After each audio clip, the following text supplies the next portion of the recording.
Beginning our preparation for Advent.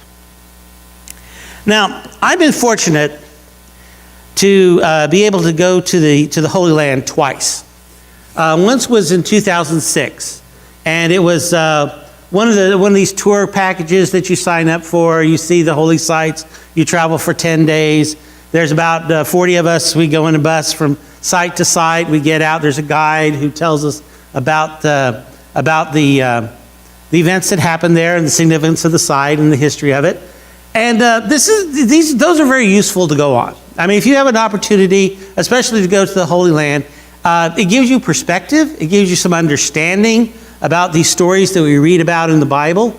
It was a very useful thing to go on, and I still benefit from that experience. I was able to go again in 2012. Now, in 2012, I was in seminary, and this was a class that I was taking for preparing to become a pastor. It was through Perkins, which is our seminary that's on the campus of SMU up in Dallas. And so this time it was a smaller group. There was only about 20 of us. We went with two professors. We did have a guide, but most of the time when we would go on our bus from site to site, we would meet with someone locally. We'd meet with a professor who would teach us a class. And this was somebody who was from the area, somebody in Nazareth, somebody in Bethlehem, someone in Tel Aviv or wherever we were. And I was in one of these classes, and the professor was talking about the decline in the number of Christians in the Holy Land. When the British gave the area its independence, the area was about 6% Christian. It's now about 3% Christian. And the professor was expressing a concern as to a lot of these churches that are in the Holy Land, these holy sites throughout the area in Israel and Palestine, that they might have to close for lack of congregation. Now, the government, the government would do is they would change them to museums. They would convert them from churches to museums because they're still important. There's still a lot of people to come. But the concern he had about a museum versus somebody about an active church is that a museum is a place that people go to gather information, to see the site, to take pictures. An active congregation, a church, a living church, is where people go to make a pilgrimage, to go to understand the significance of the event. Not just to see the sights, but what does it mean? What is God trying to say to the person, the pilgrim, that comes to these holy sites? So this got me thinking as we were traveling. And on Christmas Eve, we actually crossed from Israel into the Palestinian territory, into the West Bank, to the city of Bethlehem, Christmas Eve. Now, you have to remember that that's Eastern Orthodox Christianity. They celebrate Christmas on January 8th. It has to do with a bunch of calendars going back and forth and when the day began and all that stuff. But January 7th is when we came into to Bethlehem. And of course that evening, since it was Eastern Orthodox New Year's Eve, there was a big celebration at the Church of the Nativity. And we went to it, and it was quite a thing to see. I mean, the Patriarch of Jerusalem came down and was presiding over the service. Mahmoud Abbas, who's the president of the Palestinian Authority, was there. Even though he's Muslim, he was there to participate in this event. And it was, like I said, to be Christmas Eve service in the Church of the Nativity on Christmas Eve in Bethlehem. It was quite an experience. So the next morning was Sunday, January 8th, 2012.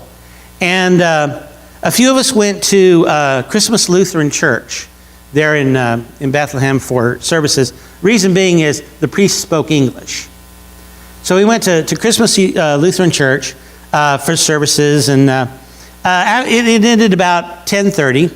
And so we had some time. We had about 2 or 3 hours before we were supposed to meet at the hotel and do the classes for the afternoon. And I was thinking about what this professor had said about going to some place as a tourist and going someplace as a pilgrim.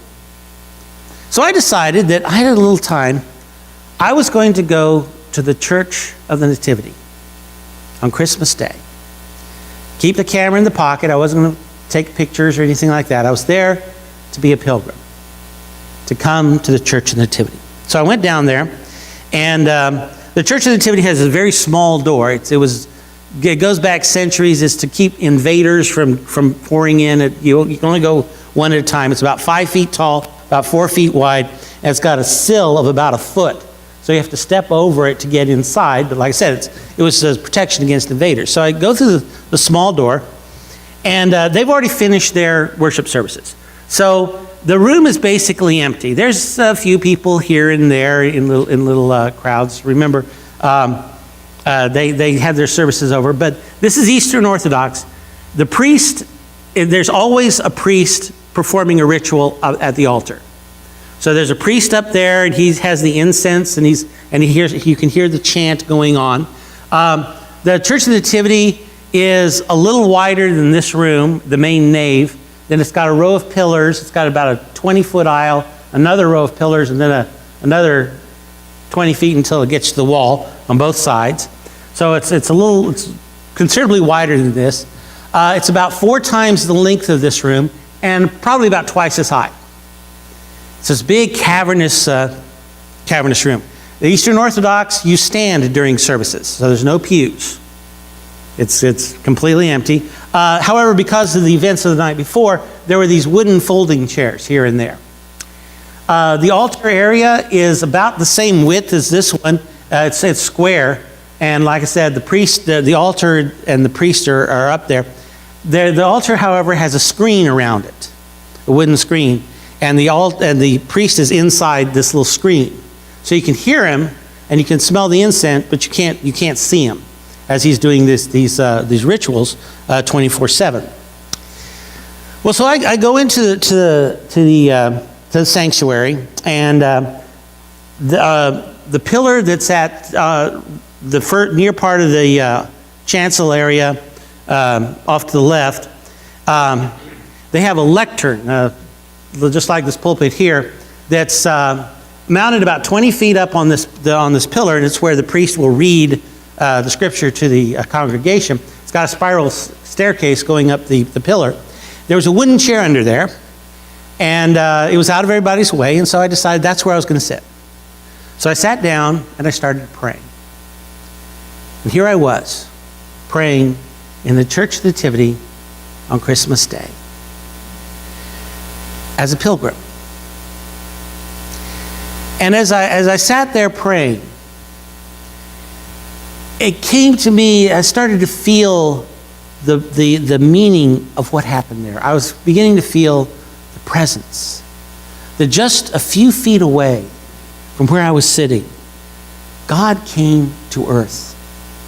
Emmanuel, God with us. In this place. And it became very real to me, very tangible. The icons and the tapestries of Mary and Joseph came down and gained flesh and blood in a whole new way. And the feeling, the dampness of this cavernous room with the stone walls, that this was the place where Jesus came and set foot upon the earth. This is where God emptied himself of all his power and his glory to become one of us. And there it became very real. The nativity, the incarnation, the wonder, the awe that God, the very God of the universe, would think of us so much that he would come here, traveling as a pilgrim and not as a tourist. Now, this was the Church of the Nativity. It wasn't long before a tour group did show up. About 40 people falling through that tiny door. They came in, they started milling around. You could hear the clicks of cameras. You could hear the oohs and the ahs as they were pointing to all the statues and the frescoes. In comes the tour guide, and she's got a bullhorn. And she starts pointing out the sights and the things. In this bullhorn, you could hear it echoing across throughout the room, throughout all those stone walls. I didn't understand what she was saying. I could tell the language was French, but I got a D in French, so I couldn't understand I had no idea what she was saying. And for about 15 minutes, she wandered around the room with of course, her tour group in tow, taking pictures and mumbling around. And finally, they went back down to the stairwell on the other side of the altar that leads down to the cave of the Nativity, which is located immediately below the altar. And the silence came back. You could hear the chanting of the priest again. You could once again hear the low murmur from the small groups. Once again, the stillness returned to this holy place. We often come to Christmas as tourists. We want to see the sights, hear the sounds, take in the familiar aromas of the holidays. We fill ourselves on the Christmas story, and we participate in all those traditions. We decorate our homes, and there's nothing wrong with this. There's nothing wrong with decorating. There's nothing wrong with the music. There's nothing wrong with it. We need it. The traditions of Christmas are things that are comforting, especially at the end of a hard year. The traditions of Christmas bring the family together, rebuild those bonds once again, that common experience that we all have, and those memories that we share with one another on Christmas. We count on the Christmas traditions to recenter ourselves, to focus ourselves back. It's a time of year, and it's a good thing. And we snap pictures, and we tend to come as tourists. The challenge is not to come as Christmas as tourists, but to come to Christmas as pilgrims.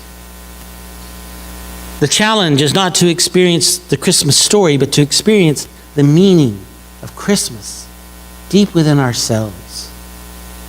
To experience Emmanuel, God with us in the messiness of our human lives. The good news of great joy is good news for you. That great joy is great joy in your life. The joy of salvation, your salvation.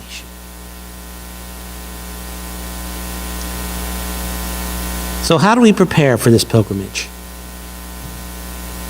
Well, we prepare by reminding of where it all ends, at this table. We prepare reminding the forgiveness that was brought by the Prince of Peace.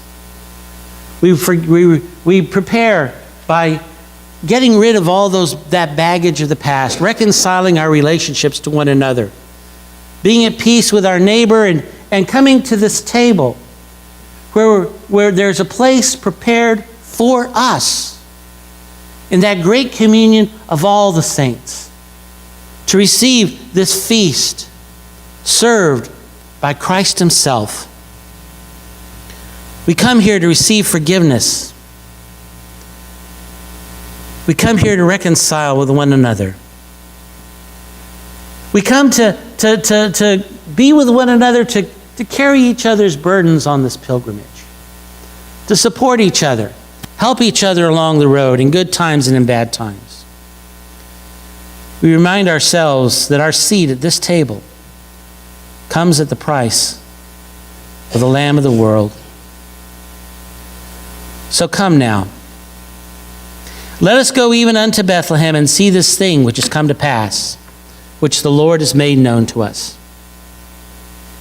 The challenge this week is to not take a picture.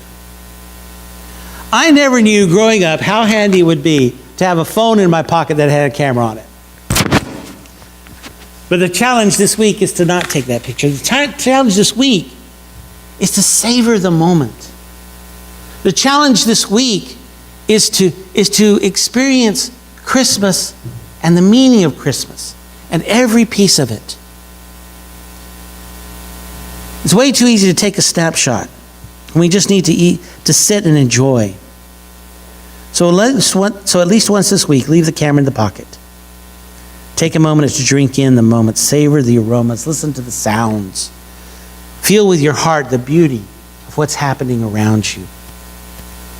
So you make this pilgrimage to the manger. Savor every moment of the trip. For unto us is born this day, the city of David, Savior, Christ the Lord.